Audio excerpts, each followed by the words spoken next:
I never intended to download the face swapping filter app, but curiosity got the better of me.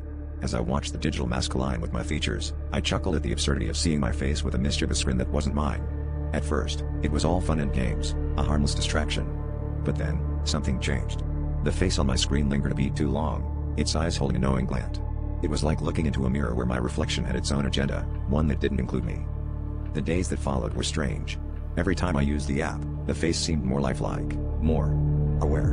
And slowly, subtle changes began to manifest in my own reflection when the app was off. My smile, once warm and familiar, felt twisted.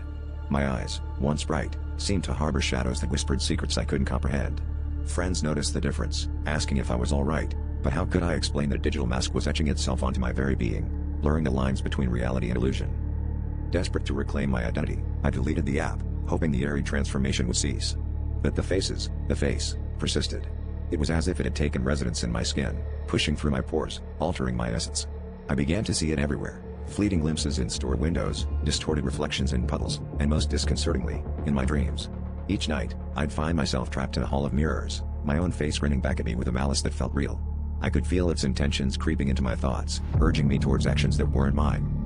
Realizing I couldn't fight this alone, I reached out to a digital exorcist, someone who claimed expertise in untangling tech-induced hauntings. As we sat across from each other, my reflection came alive in the black mirror of his laptop, smirking with a sinister satisfaction. "It's too late," he said, voice trembling as he backed away. "You've become the app." And in that moment, I understood. The face-swapping filter hadn't just shown me a version of myself that shouldn't exist, it had made sure that it did, and it was here to stay.